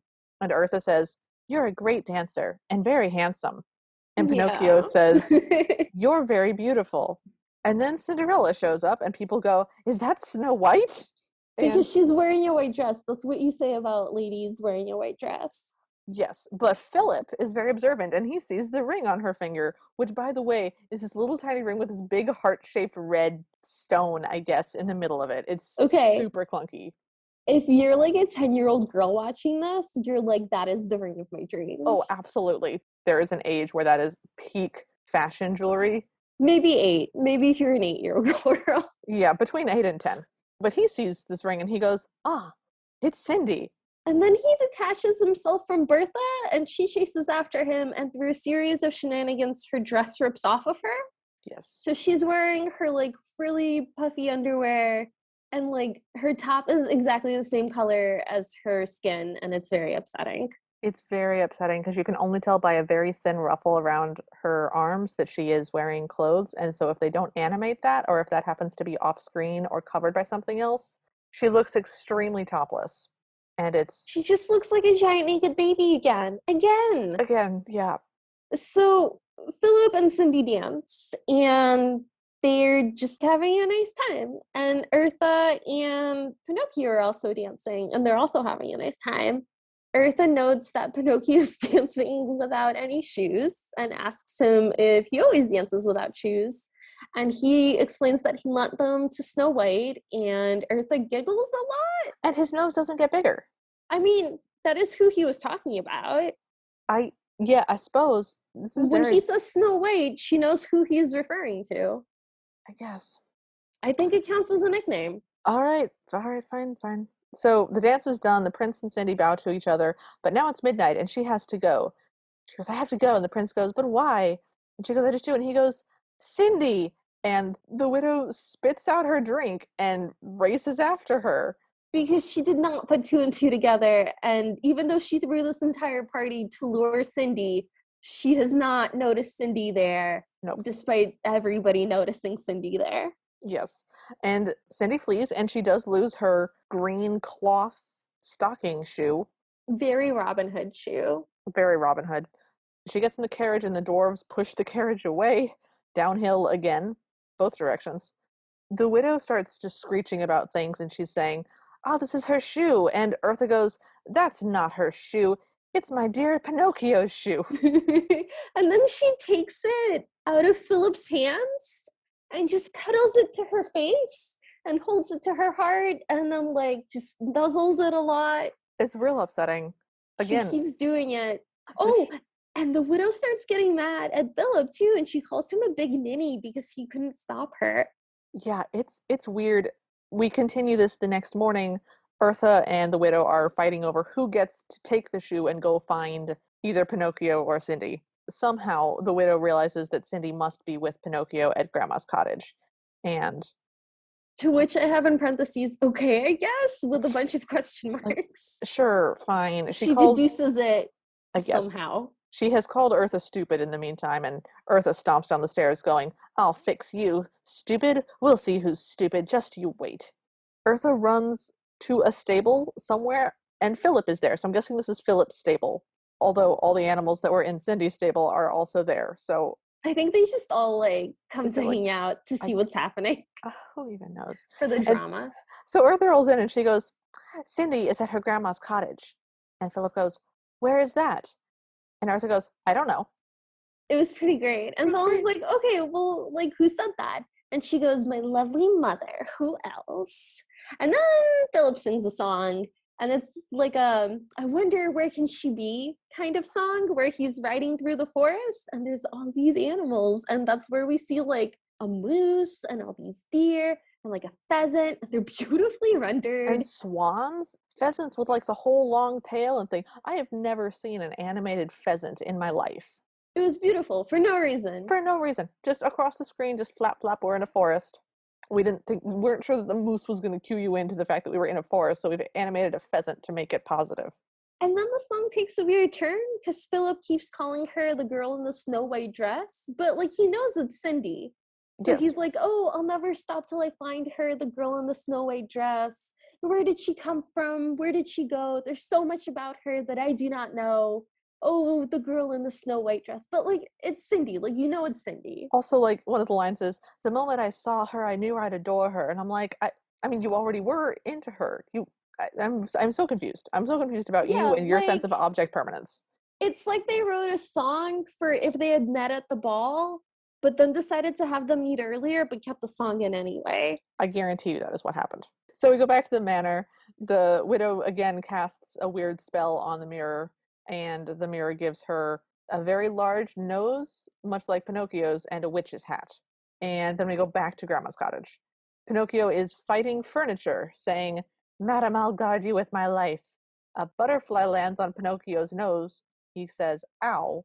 And then he says, "I'll land on your nose," or something weird. I'm Shows going to sit on your nose. that was really weird. I didn't like that. I didn't like it either. But the butterfly has led him outside, and the widow shows up pretending to be Pinocchio's mother. We And had a also, she's just like a witch, though. Yeah, so she's got this big nose that's very clearly on a strap of elastic around her face, and a traditional pointy witch's hat, and like striped stockings, and a dress that is black and tied at the waist, as opposed to this red, slinky, horrible thing she's been wearing. She's also doing like a very fake Italian "Mamma Mia" kind of accent. Yeah, my note here is really fake Russian accent, because it starts out being very Russian, and then it switches to Italian partway through. It's a very strong accent. It definitely ends being Italian, but I'm convinced it started as Russian. Okay, so the reason that's Italian is I'm just going to summarize this for you. Her con this time is that she's Pinocchio's long lost mother, Hmm. which she proves by the fact that they have the same nose, even though he knows he doesn't have a mother. Yes. He then tells her about Cindy, who is his best friend, and he loves her dearly, and she's the most beautiful person in all the world. To which his mother, the widow, responds with, oh, well, I have the most beautiful apple in all the world, and I would like to give it to her. To which Pinocchio responds, "This way, Mama." Yeah. Yeah. So then we head to the Castle of 100 Doors, 100. which is a lot of doors, I guess. So many doors. And it's 100 doors. got like a placard in front that has a skull and crossbones, and there's all this like spooky fog around it. Mhm. And someone's yelling, help me, presumably Grandma. The dwarves are like, no one ever gets out of that place. I don't like it. It looks real spooky. And then they go inside. Well, the one responds, "It doesn't matter." Like, I'm sorry. Excuse me, sir. No one gets out of there. What good will you do her if you find her? I. What's your plan, sir? What do you think is happening?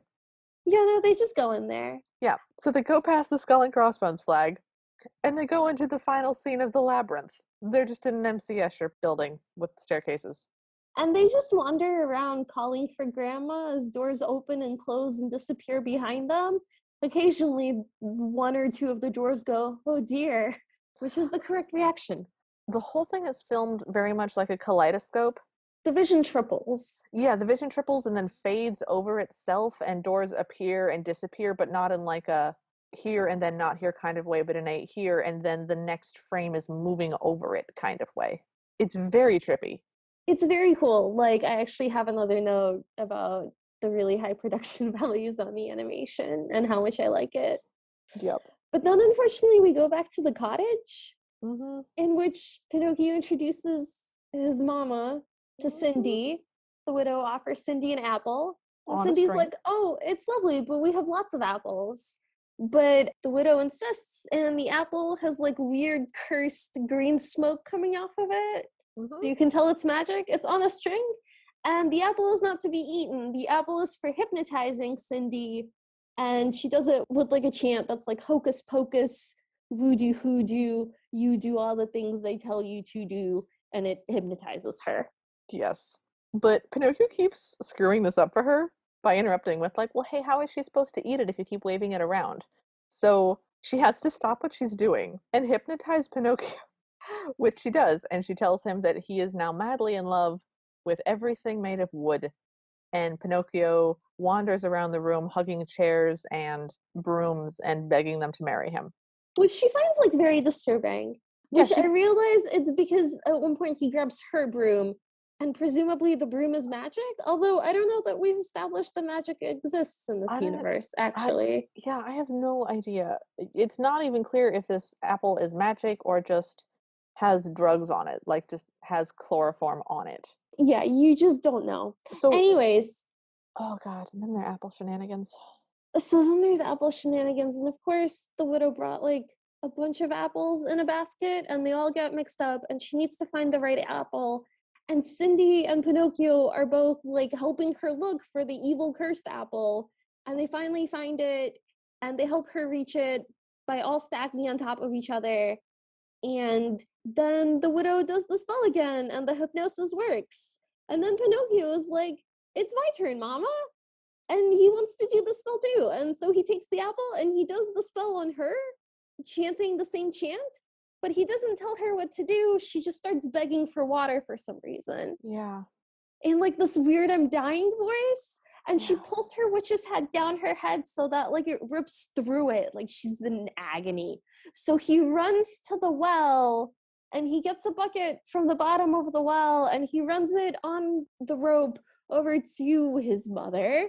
But then he like trips and the bucket ends up on her head again, surprise. And then Surprise. through a series of shenanigans, he tries to pull the bucket off her head by rolling it back up on the bar, and instead she falls into the well with the bucket still on her head. This entire time, I was not sure if Pinocchio had figured out that this was not his mother and was doing a like, "Oh no, let me help you get that off your head" sort of thing, or if he was genuinely sort of in a panic. It turns out later he's genuinely in a panic. He's like, No, he still thinks that's his mother. yeah, because he rolls in later and he's like, "My mother had us play a game and now Cinderella's asleep and my mother's trapped in the well." And you're like, "Oh, honey, oh God, that's so much Well, worse." literally, his next line is, "Oh no, Mama's down the well and Cindy's asleep. What should I do?"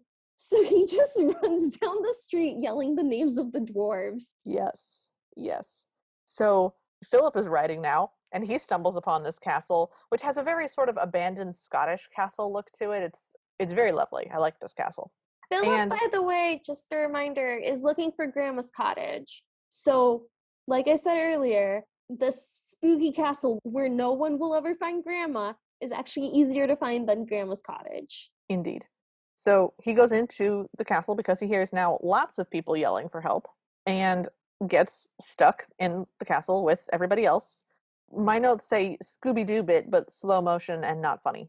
Yeah, they just keep walking into like doors, and all the dwarves are still wandering around calling for each other because they've all gotten separated. Yes. And then Pinocchio comes up to the spooky castle.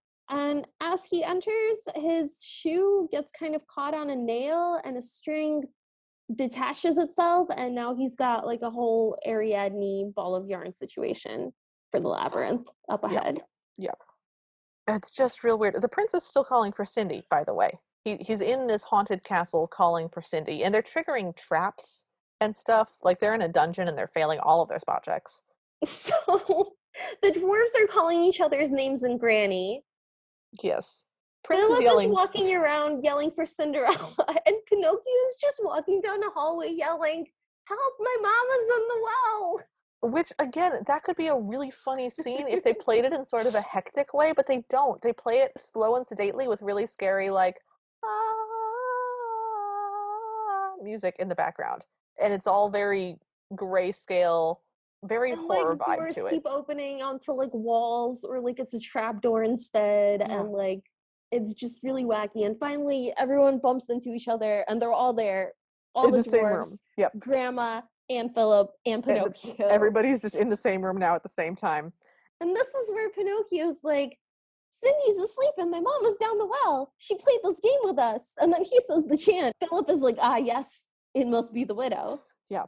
And the rest of the dwarves point out, like, but we can't get out. No one gets out of the castle of 100 doors. But then they find the string that Pinocchio has been trailing through this labyrinth, and they laboriously explain to us, the audience, why this string is helpful. Because half of the dwarves get it, but the other half don't. So like Nope. one of them will be like, ah, yes, I see. And another one will be like, oh, I don't. And then another one will be like, ah, yes, it all makes sense. And another one will be like, oh, no, I don't really get So it. they explain it to us just for a long time, and then collectively in a big group, they all grumble, grumble, grumble, grumble their way out of this castle of, again, 100 doors. All, Pinocchio keeps rolling up the string, and it is so much string in his hands. Both of his shoes are completely on, yeah, the shoe has not deteriorated diminished. at all. There's no less shoe, there's just a ton of string now. All of them get back on Philip's horse. So Philip, the grandmother, 7 dwarves, and Pinocchio is riding the horse's tail. Yes. And if that sounded like a jarring scene transition, it was. Yes. Thank you. Thank you for noticing that. It sure was. But now we cut back to the well, where the widow is climbing out of it, but there's a frog on her head, and it rivets, and she's startled and she falls back down into the well. She was climbing out of that well like a Navy SEAL with just like full upper body strength only. Yeah, I do aerials, and I was like, that's a lot of pull-ups, man. That's really hard. You should just try to just do a wrap and stand. You'll be able to climb it much better. Like, let me show you. Don't show her. She's bad. I mean, yeah, but she's You got have some. to use your powers for good, not for evil. I'll consider it. So, to remind everyone, Cindy was hypnotized into just falling asleep and she's just laying in the cottage. hmm So the prince runs in and he goes, "Oh, my darling," and he gives her a kiss on the cheek, which I really liked. Yes. And the dwarves go, "Is she going to die?" Which I didn't know that that was like a consideration, but Me neither. okay. And so The the stakes prince, suddenly got higher. yeah, so the prince picks her up baby style, and she wakes up and goes, "Oh, where am I?" And the prince goes, "Oh, thank heaven, my darling." And he's just carrying her in his arms, and she's sort of snuggling against him, which is really cute. And then a different dwarf goes, ah, she's all right. Yeah, like, okay, cool, we resolved those stakes real fast. So they just like, they like to tell us what's happening. They do. They don't really have a lot of confidence that we're paying attention. Which, to be fair, this was either for very small children with no attention span or very high adults with no attention span. I don't know. I don't know who this is for. Me neither. Whew. So then the prince asks Cindy to marry him, and she goes, no, which is the second time we've seen a Cinderella refuse the Mm-hmm. prince. And he goes, why not? And she goes, I can't marry you because you're a gentleman, and look at me, I have nothing. Grandma chimes in with, oh, no, your grandfather's will left you everything. It's in his will. And from the well, Yeah. the widow rises like a specter, and she goes, where is the will? Show it to me. And then there's a And lot of Pinocchio goes, Mama! well antics. Pinocchio drops her in the well again accidentally. There's so much well antics. And she yells, until you show me the will, I still own everything. Which is true, as Well, the deceased wife. No, the no. grandfather's will. Never Yeah, so mind. I don't know how that works. So yeah, that's the thing. It would depend Maybe on. she was the grandfather's second wife. Oh, no, because Granny's alive. Maybe they're divorced, or maybe she's the maternal grandmother. Oh, that's true. They never said that that was her husband. They don't. They do. She does have a picture of him, and there is a picture of him in the main house. Oh, It is kind of weird if it's the stepmother's father. we're gonna talk about this in the after party, guys. Okay, we have to move on. Follow us in the after party for Okay. legal analysis of Cinderella wills. Um, so Grandma does the riddle thing again, and she's like, "Oh, little Pinocchio knows. Only Pinocchio knows." And at this point, I'm like, "Oh, is it like in his nose? Because they keep saying the word nose." And Olivia was like, "Yes, that's the thing." But Pinocchio is emphatically denying it on screen. He's like, I don't. I'm falsely accused. I'm innocent. I have no knowledge of the whereabouts of this will. I'm innocent, I say. And Philip like repeats the rhyme, and he's like, "Ah, yes, the nose." And he figures it out, and then he starts twisting Pinocchio's nose. And at first, it doesn't look like it's meant to twist, but you hear a lot of twisting wood noises. Yep. And then his nose pops off, and Grandpa's will comes out, and everyone's like, "Grandpa's will, what does it say?" Grandma reads it out loud, and it says, "I leave everything to Cindy." And the widow's like, "I don't believe that. What about me? Read what it says about me." And apparently it says that the widow shall keep all of the possessions until Cindy is married, and then all of the possessions will be Cindy's forever. And so Philip is like, "Oh, now will you marry me?" And Cindy's like, "Yes, oh yes." because now not only is she getting to marry him, she also gets to spite the widow, I guess. Who has once again fallen back down the well. Yes. So then church bells ring, and the prince starts singing about the church bells ringing, how it's Cindy's wedding day. And maybe it's not meant to be literally the prince, but it's clearly his voice actor, because Yep. he just sounds like an Australian man. And Yep. there's like dwarf shenanigans as they're all trying to ring the bell and they end up stacked on top of each other. It's stupid. Yeah. And the song is like, goodbye, nasty yesterday, goodbye, tears and sorrow, and something about lots of friends to hug and kiss. Granny's making a cake that says Cinderella and Philip, which is how we find out that Cindy's full name is Cinderella, and And the, Philip spells with a double PE at the end. and the three little pigs show up again. They have returned. That plot thread is closed, guys. We've tied it up. The pigs have Yes, been the returned. pigs have made it back.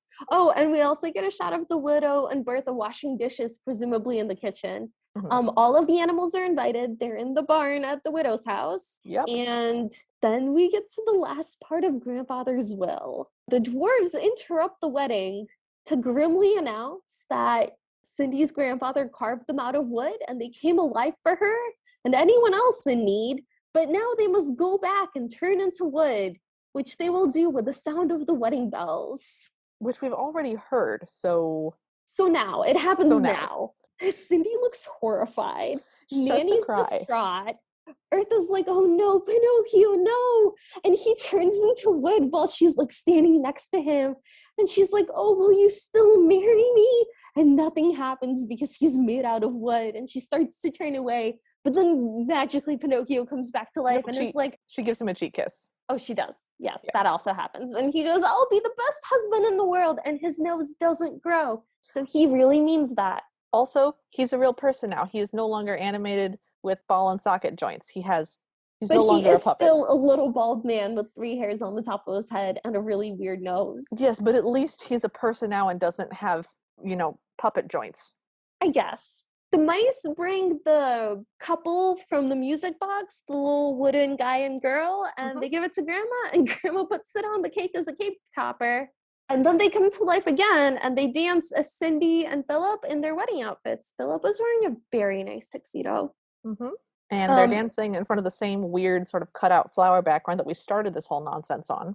It's very psychedelic, and there's a song, and the song is like, ordinary miracles surround me, which is a weird note to end a fairy tale on, but it does end. But we were so happy that it ends there because there's no sort of final line or anything, which means I think the final line is, I'll be the best husband ever, or in the world. I think so, yeah. That's the final line of the movie. Wow, okay. But it's blessedly done. It's over, and we never have to watch that again. Oh, God. Yeah. Okay. So, are you okay? I didn't like that. I'm going to be honest with you. I did not enjoy that. It went on for a really long time. Talking about it took a really long time. Oh, yeah. It's just like, it's a lot. It's too much. Had so much. Yeah, so highs and lows, I guess. Highs and lows. Okay. My high was when the dancing couple reflected in Cindy's giant eyes and you could see them twirling around. Mm-hmm. It was such a weird, kooky moment, and it was like beautifully animated and very stylistic. I got such a kick out of that. I really liked it. My lows is anytime we got a weird underwear shot. Yeah. Which happens so often, like so often. Yeah. How about you? What are your highs and lows? So I think my highs in terms of, actual highs is just the backdrops. The backdrops of this were so beautiful. I had visually such a good time watching this, just from how beautiful everything was. In terms of characters, I love the dogs. I was so happy about those dogs. Those bull terriers, they were amazing. Hansel and Gretel. Hansel and Gretel, I loved them. Lows, that scene with the udders. Oh God, I blocked it out. I blocked it out. Sorry. I didn't even think of the, okay. So, what would you change about this movie, Talon? Like fewer animals and fewer animals with udders that appear on screen. Okay, so I found all of the storytelling flourishes really annoying, and Yes. I wish they had condensed it. It was too long. They just stretched it out too long. It should have been an hour max. Like the thing with the poisoned apple. To have a witch come in with a poisoned apple start to hypnotize the main character, have to stop and hypnotize another character, lose the apple, have both characters find the apple, eventually give her the poisoned apple, which she then throws away, gets stuck on a cuckoo clock, and now we have to do shenanigans to go get it from the cuckoo clock. At which point she then hypnotizes the main. Like, why? Why? Why did we do that? You could have just Yeah, hypnotized the main character. it was just, it took so long Yeah. for the one joke, and it's not that good of a joke. So, what would you change about this? Okay, you're going to be really mad at me about this. As long as you don't say more songs. No, absolutely not more songs. I would just change the name of the castle to the Castle of a Million Doors or something. Just That's the only change. That's the only problem you have with this. okay, if I was going to do something for real, though, I mean, that really rankled. I really didn't enjoy that. That bothered me all the time. I would have spent way less time animating both breasts and people getting their heads stuck in things. And just could have done a whole bunch less antics that were boob related. The amount of pendulous animation that we got was really upsetting, and I didn't want any of it. I thought that their choice of locations was really bizarre because their Yeah. locations were the widow's house, the forest, the cottage, and the spooky castle. Yep. And that's really weird because I would have liked to have had a ball be at the princess house, and I would have liked that to have been a location. It's so Or, weird that everyone keeps going to the cottage and then to the spooky castle and then back to the cottage. or a scene with the village, like a bell song, where Where she did all the wanders. people come from? We don't know. How glad were you that people showed up to that ball and it wasn't just animals in each other's skins? Oh, I hadn't even considered that until now. You're welcome. So, Okay. Talon, do you think our listeners should watch this? No, I don't. No, guys, don't watch this. It's not good. No, How no, about you? definitely don't. Definitely don't watch this. Will you ever be watching this again? No, never. If I could go back and unwatch it the first time, I would. What about you? Absolutely. I'll Oh, God. 100% be getting my stoner friends together and having them get high and watch them watch this. This is It's going, not good. I don't think they'll like it. they won't like it. I will like watching them watch it though. I Uh, tell them ahead of time. If anybody's mad at me about this, I let them know. It's full disclosure that what they're going to be watching is terrible. And they never believe me that it's going to be as bad as it is. And we all have a good time. And we make a lovely memory together. but at least something good's gonna come out of this, I guess. Oh, yeah. I'm going to have some great parties once COVID ends. So, what is your final grade for this movie? Like a D. It's just a D. Okay. I guess it's a Cinderella, but I didn't like it, and all of the things they did were bad choices, and I found it just so annoying to watch. Hmm. All the songs were really annoying. Anytime that they went off track from the plot, I was like, oh, here goes another like 30 minutes of my life. I just didn't like their voices. Like, all of their voices were really annoying. I found the experience of this to be like a net negative. How about you? What's your grade? I'm torn between like a C and a C plus Oh, because they did physically a really good job. Like their animation was really well done, their rendering was really well done. They spend a lot of time being very spooky, which I really enjoyed. I love I it do when, like that. Yeah. but not in a terrible way where there are like trees with crying, tortured ant faces in the background, just Right. like regular creepy. So I really liked that. I thought it was creative, if nothing else. It was kind of horrible. I really liked the prince. I loved how he interacted with Cindy. I loved Yes. Okay, I like how, the prince a lot, for sure. and I loved not just his kid, but like I loved how they met. I loved that he problem solved for her. I love that he acknowledged like her problems and that he talked to her and that he was interested in her from the beginning and that that wasn't like an issue. I really liked that. Mhm. Um, and I loved the stepsister just that had just the true neutral vibe going on. I thought that was hysterical. Mhm. So I I mean I'm gonna go with a C plus. Okay. I mean, you got to follow your heart. Yep. Well, it's almost midnight, so thanks for joining us. If you liked this episode, please leave us a rating or a review. We'd love to hear from you, so follow us at CinderPod on Twitter and Instagram, like our Facebook page, or email us at thecinderellapodcast@gmail.com. If you want bibbity bobbity bonus episodes or to hear us discuss this week's Cinderella, but with more adult questions, language, and beverages, join us in the Ever After Party at patreon.com/cinderpod. Our intro music is Bad Ideas by Kevin MacLeod. You can find him at incompetech.com. So, Liv, what are we watching next week? Next week we are going to be watching Rags, made in 2012. It is a musical comedy. It is about an aspiring singer whose terrible family keeps him from realizing his musical dreams, and a pop star gets tired of other people exerting control over her career. So this looks like a flipped Cinderella. So our Cinderella is actually going to be a young man, and our prince is going to be Oh, a pop singer who is a person of color. that's so exciting. Yeah, so this should be fun. I've been looking forward to this one for a while. It looks bad, but it looks like a really fun kind of bad. I'm really excited. Well, until then, we hope you have a happily ever after.